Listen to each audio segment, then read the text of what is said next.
अस्सलामुअलैकुम दोस्तों, Hyderabad school controversy अब एक नए मोड़ पर पहुंच गई है। पहले इस मामले में टीचर को नौकरी से हटा दिया गया, फिर सियासी बयानात सामने आए और अब इस कंट्रोवर्सी में एक नया ट्विस्ट देखने को मिल रहा। HYC के फाउंडर सलमान खान और बीजेपी लीडर माधवीलता के बयानात के बाद अब एक लेटर भी सोशल मीडिया पर वायरल हो रहा, जिसे बच्चे के वालिदैन का लेटर बताया जा रहा। इस वायरल लेटर के मुताबिक बच्चे के वालिदैन ने स्कूल मैनेजमेंट को लिखा है कि होमवर्क वाले मामले में टीचर ने माफी मांगी है और इन्होंने उस माफी को कबूल कर लिया है। लेटर में यह भी लिखा गया है कि उन्होंने स्कूल वालों से बात की, उन्होंने यकीन दिलाया है कि ऐसी गलती मुस्तकबिल में दोबारा नहीं होगी। इसके साथ ही मैनेजमेंट और टीचर्स की तरफ से पूरा कॉर्पोरेशन मिलने की बात भी कही गई है और अथॉरिटीज से दरख्वास्त की गई है कि कंप्लेंट को वापस लिया जाए। यानी एक तरफ ये लेटर सामने आ रहा है जिसमें सुलह और मामला खत्म करने की बात लिखी गई, लेकिन दूसरी तरफ टीचर की नौकरी जा चुकी है और पूरा मामला अब भी सियासी बहस का मरकज बना हुआ है। इसी बीच HYC के फाउंडर सलमान खान ने टीचर के सपोर्ट में बड़ा बयान दिया था। इन्होंने कहा कि एक छोटी सी गलती की वजह से टीचर को सस्पेंड करके परेशान किया जा रहा है। सलमान खान ने ऐलान किया कि जब तक टीचर घर पर रहेंगे और ड्यूटी पर वापस नहीं जाते तब तक इनकी सैलरी HYC की तरफ से दी जाएगी। इनका कहना था कि किसी की रोजी रोटी छीन लेना मसले का हल नहीं और इंसानियत के नाते टीचर के घर वालों और बच्चों का भी ख्याल रखा जाना चाहिए था। हैदराबाद में बेरोजगार झुंडों को एक अच्छा मौका मिल गया तमाशा करने का। एक हमारी बहन सिर्फ महज क्या सूरह फातिहा पढ़ने के लिए जो कुछ लिख दी, तो बहरहाल उसके ऊपर जो है ना बड़ा वावेला कर रहे, तमाशा कर रहे, हंगामा कर रहे। बहरहाल सक्सेस स्कूल जो सैदाबाद में है उन्होंने टीचर को जो है टर्मिनेट भी कर दिया। खैर कोई बात नहीं, हम वो टीचर्स के साथ खड़े हुए हैं और मैं ऐलान करता हूं कि जब तक वो टीचर को जॉब नहीं मिल जाता, कहीं पर भी वो काम करने नहीं लग जाती, तब तक हम उनको सैलरी देंगे इंशाल्लाह। जब तक वो घर पर रहेगी इंशाल्लाह, बेफिक्र रहो, हम आपके साथ हैं इंशाल्लाह। इस मामले में बीजेपी लीडर माधवीलता का भी बयान काफी चर्चा में है। इन्होंने कहा है कि इनकी नज़र में टीचर को दोबारा नौकरी पर बहाल किया जाना चाहिए। माधवीलता ने कहा कि अगर क्लास 2 की हिंदू बच्ची को इस वाक़े से तकलीफ हुई है तो उस मुस्लिम टीचर के बच्चे भी को तकलीफ उठा रहे होंगे। इन्होंने सवाल किया है कि गरीब औरत के खिलाफ इतनी सख्ती क्यों दिखाई जा रही है। माधवीलता ने स्कूल मैनेजमेंट पर भी सवाल उठाया। इनका कहना था कि सिर्फ टीचर को जिम्मेदार ठहराना ठीक नहीं है। अगर गलती हुई है तो इसके जिम्मेदार सिर्फ एक टीचर ही नहीं हो सकती, बल्कि स्कूल का निजाम और मैनेजमेंट भी अपनी जिम्मेदारी से अलग नहीं हो सकता। माधवीलता ने यह भी कहा कि स्कूल हिंदू स्टूडेंट से भी फीस लेता है, इसलिए हर मजहब के स्टूडेंट के साथ बराबरी और एहतराम का रवैया होना चाहिए। साथ ही माधवीलता ने जोर देकर कहा कि किसी भी मजहब को दूसरे मजहब पर थोपने की सोच खत्म होनी चाहिए। स्कूल सिर्फ तालीम का मरकज होना चाहिए जहां हर बच्चा अपने मजहब और अकीदे के साथ इज्जत और अमन के माहौल में तालीम हासिल करे। अब माधवीलता की जो बातें हैं, अगर इनकी बातें सुने तो अब हर स्कूल के अंदर वंदे मातरम पढ़ा रहे। अब देखा गया है कि वंदे मातरम मुसलमान असल में पढ़ने का नहीं है, लेकिन फिर भी मुसलमानों के बच्चे हर स्कूल में वंदे मातरम डेली सुबह में जाके पढ़ रहे। कुछ स्कूलों के मैं नाम नहीं लेना चाह रहा हूँ, वहाँ पर तो भजन सिखाए जा रहे, रोज सुबह में भजन। और स्कूल के अंदर एंटर होते कि जो है भगवान की मूर्तियां रखी गई है। हालांकि उस स्कूल के अंदर हिंदू भी है, मुस्लिम भी है, लेकिन कभी मुसलमानों ने इस पर एतराज नहीं जताया। भाई ये जो मामले को इन लोगों इतना हाईलाइट करे, एक छोटा सा मामला था। अब जो लड़के के पेरेंट्स भी है उन लोगों को भी समझना चाहिए कि भाई हमारा बच्चा स्कूल में जा रहा, स्कूल का नाम खराब होगा, फिर बाद में हमको भी बच्चे की पढ़ाई इसी स्कूल के अंदर आगे पढ़ाना है। टीचर ऑलरेडी बोलती है कि गलती हो गई मैडम और एक बार नहीं होता, लेकिन इस इश्यू को जानबूझ के हाईलाइट किया गया। पहले पुलिस वालों को बुलाया गया, पुलिस वाले इन्वेस्टिगेशन करे, पुलिस वाले खुद ये बात को बोले भाई मीडिया के सामने कि टीचर से गलती हो गई, गलती से टीचर लिख दिया बोल के। आइए देखते हैं कि ये वायलेशन फर्स्ट टाइम हुआ, फर्स्ट टाइम ऐसा बाय मिस्टेक यहाँ पे लिखा गया, लेकिन फिर भी ये गलत चीज़ है, उसको मद्देनजर रखते हुए उनकी तरफ से इसमें एक्शन लिया गया।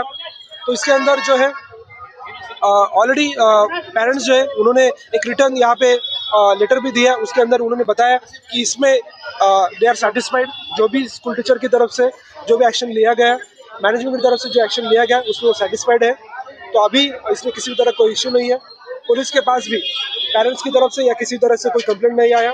इसके आगे यदि कोई कंप्लेंट आता है तो डेफिनेटली पुलिस की तरफ से इसमें लीगल हमें ओपिनियन लेते हुए उसमें जो भी लीगल एक्शन होगा उसमें भी लिया जाएगा। तो अभी तक जो है पुलिस की तरफ से प्रॉपर इसमें इन्वेस्टिगेशन भी चल रहा है। इसके अलावा कार्बन कॉन्स्टिट्यूंसी के जियागुड़ा इलाके से एक दिल दहला देने वाला वाकया सामने आया, जहां 55 साल के अब्दुल अजीज को बेरहमी से कत्ल कर दिया गया। ये सिर्फ एक कत्ल का मामला नहीं बल्कि एक मां के लिए जिंदगी का सबसे बड़ा सदमा है। इस मां ने पहले ही अपने शोहर और 4 बेटों को खो दिया था और अब्दुल अजीज इनका आखिरी बेटा जिंदा था। आज वो भी इस दुनिया में नहीं रहा। इस खबर ने पूरे इलाके को गम और अफसोस में डाल दिया है। HYC के फाउंडर सलमान खान ने इस वाकये पर गहरी तशवीश का इजहार करते हुए कहा है कि अगर अब्दुल अजीज को वक्त पर मेडिकल मदद मिल जाती तो वो बच जाते। ये कुलसुमपुरा पुलिस स्टेशन पहुंचे पहुंचे थे तो शायद इनकी जान बच सकती थी। इनका कहना है कि इमरजेंसी हालत में हर एक मिनट बहुत अहमियत होती है और किसी भी किस्म की देरी एक कीमती जान को हमसे छीन सकती है। सलमान खान ने इस मामले में तेलंगाना के DGP, Hyderabad police commissioner, home minister और चीफ मिनिस्टर रेवंत रेड्डी से मुतालबा किया है कि इस वाक़े की पूरी ईमानदारी और शफाफ तरीके से तहकीकात कार्रवाई की जाए।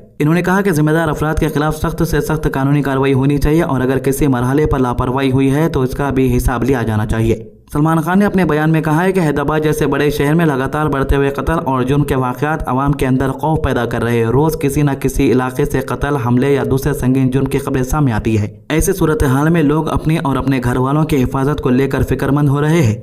देखो ऐसा माहौल हो गया, मैं कुछ बयान करने की जरूरत नहीं है।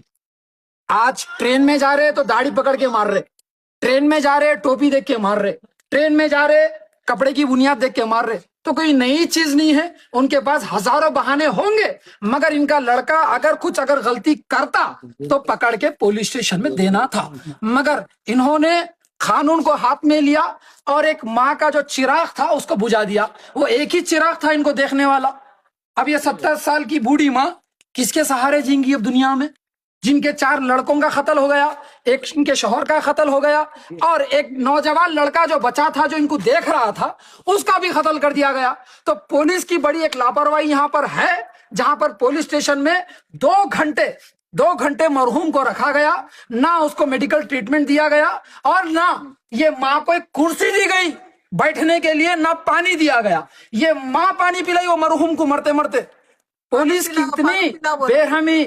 मैं हायर ऑफिशियल से, तेलंगाना डीजीपी सीवी आनंद साहब से मेरी गुजारिश है, जितने वहां पर मौजूद थे पुलिस स्टेशन में, वहां पर सीसीटीवी होंगे तो वहां पर आप देखो कि वहां पर अगर कोई constable, head constable, SI, sub inspector, CI कोई भी मौजूद थे, उन सबको सस्पेंड करो, क्योंकि वो सब लोग उतने ही जिम्मेदार है जितने ये 50 लोग जो मारे हमारे भाई को, उतने ही ये लोग भी जिम्मेदार है। हैदराबाद के चारमीनार इलाके में वाक़ निज़ामिया यूनानी तिबी कॉलेज के BUMS 2024 बैच के स्टूडेंट ने जोरदार एहतजाज किया। स्टूडेंट का कहना है कि एनाटॉमी एग्जाम के नतीजों ने इन्हें सख्त हैरान और परेशान कर दिया। इसी वजह से तमाम मुतासिर स्टूडेंट कॉलेज के बाहर जमा हुए और इंसाफ का मुतालबा करते हुए अपनी आवाज़ बुलंद की। स्टूडेंट के मुताबिक एनाटॉमी एग्जाम में तकरीबन 90 स्टूडेंट ने हिस्सा लिया था, लेकिन जब रिजल्ट आए तो इन्हें हैरानी हुई। उनमें से 85 स्टूडेंट को फेल कर दिया गया था। इतनी बड़ी तादाद में स्टूडेंट का फेल होना इनके लिए सिर्फ हैरानी की बात नहीं, बल्कि इवैल्यूएशन प्रोसेस पर भी सवाल खड़े करता है। प्रोटेस्ट करने वाले स्टूडेंट का कहना है कि अगर इतनी ज्यादा स्टूडेंट फेल हुए हैं तो जरूर आंसर पेपर की चेकिंग या इवैल्यूएशन प्रोसेस में कोई ना कोई मसला हुआ होगा। हम लोगों के डिमांड्स है, हम जब बोल रहे ग्रेस मार्क्स होना और ट्रांसपेरेंसी होना रिजल्ट में, 85 बच्चे का हिसाब फेल होते एक ही एनाटॉमी में, तो उसके वास्ते हमारी एक डिमांड ये भी है कि पहले री रिजल्ट होना, री रिजल्ट हो रहा तो उस पर ग्रेस मार्क्स होना। हमारे थोड़े बच्चे जैसा है 2 मार्क्स से फेल हुए, 4 मार्क्स से फेल हुए, उन लोगों का रिजल्ट आ जाता था, डायरेक्ट सेकेंड ईयर में चले जाते थे, सिर्फ 4 मार्क्स 2 मार्क्स से चले गए। तो हमारी ये भी है डिमांड, ग्रेस मार्क्स होना और फिर उसके बाद री रिजल्ट होना, और फिर ये जो भी इसके कसूरवार है उन लोग सामने आना हमारे, और जो गलत करे उनका ये रखना। अगर आगे नहीं हुआ तो और हम भी आगे भी प्रोटेस्ट करने की तैयारी करे हुए हैं और भी करने की कोशिश करेंगे हम, जैसा डायरेक्टर से मिलना, आयुष डायरेक्टर से मिलके और हमारी डिमांड्स आगे रखना, और वरंगल यूनिवर्सिटी जाकर रजिस्ट्रार से बात करना, और कॉलेज वाले प्रोसेस करते बोल रहे, इंक्वायरी बिठाते बोल रहे। अब कब होता, जल्दी हुआ तो अच्छा है, हम लोग को अच्छा रहता, और हम ज़्यादा से ज़्यादा लोगों तक पहुंचना। आज बच्चे तो पास हो गए 5, मगर सिस्टम फेल हो गया हमारा। इसके अलावा हैदराबाद के अंबरपेट इलाके के तिलक नगर में वाक़ श्री विद्या सेकेंडरी स्कूल से मुतालिक एक संजीदा मामला सोशल मीडिया पर तेजी से वायरल हो रहा। वायरल रिपोर्ट के मुताबिक स्कूल के एक स्टाफ मेंबर पर चंद कम उम्र तालिबात के साथ नामुनासिब रवैया के इल्ज़ाम लगाए जा रहे हैं। इस रिपोर्ट में यह भी दावा किया गया है कि वालिदैन ने पुलिस में शिकायत की और FIR भी दर्ज करवाई है, लेकिन इसके बावजूद भी उस शख्स पर पुलिस की तरफ से कोई कार्रवाई नहीं की गई है। वो शख्स खुलेआम फिर से रुआब के साथ स्कूल जा रहा है और घर वापस आ रहा है। अस्सलाम वालेकुम, मेरा नाम सनानाज बेगम है, मैं अंबरपेट खादरीबाग से हूँ। मेरे बच्चे श्री विद्या सेकेंडरी स्कूल में पढ़ते हैं, तिलक नगर में है, और मेरे बच्चियों के साथ मिसबिहेव कर रहे थे मैक्स सर, और बहुत सारे बच्चियों से मैं अकेले जाके भी पूछी, और मेरे बच्चे के साथ की फ्रेंड है उनके पेरेंट्स हम लोग दोनों मिलके FIR करे और भरोसा टीम में भी गए थे। FIR कौन से PS में करे आप? काचीगुड़ा PS में करे। राजेंद्र सर है CA वहाँ के, उन्होंने कितना टाइम हो रहा है FIR करके? FIR 9 के दिन किया हम लोग, आज 14 है। कुछ रेस्पॉन्सिबल नहीं है, मैं पर्सनल कॉल भी कर रही हूँ तो उन्होंने यही बोल रहे कि हम इन्वेस्टिगेशन कर रहे हैं, डीपली इन्वेस्टिगेशन कर रहे हैं और हमको कुछ काम नहीं रहता क्या मैडम? आप बोलते कि थोड़ी होता, स्कूल का मामला है ये, ऐसा कैसा होता? उन्होंने उनके सफाया दे रहे, समझो। हम लोग करके 9 to आज 14 डेज, आज 14 है आज। और भरोसा टीम से भी हेल्प लिए थे हम लोग। खाली हम लोग कुछ फिर आ रहे हो लोग, एक्यूज ऑलरेडी स्कूल में डेली आ रहे और उनको अभी तक गिरफ्तार तो नहीं करे अभी वो लोग।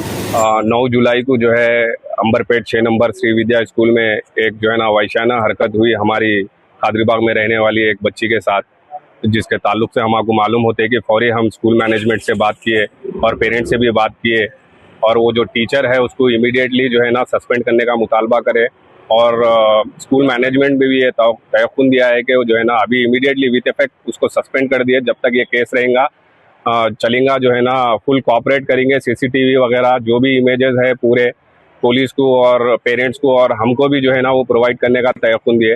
ये जो वैशाना हरकत जिसने की है रवि तेजा नाम के सर ने, तो उसको टीचर कहना तो मैं समझता हूँ बेकार बात होगी। वो तो मैं उसको कहूँगा दरिंदा और हैवान कहूँगा।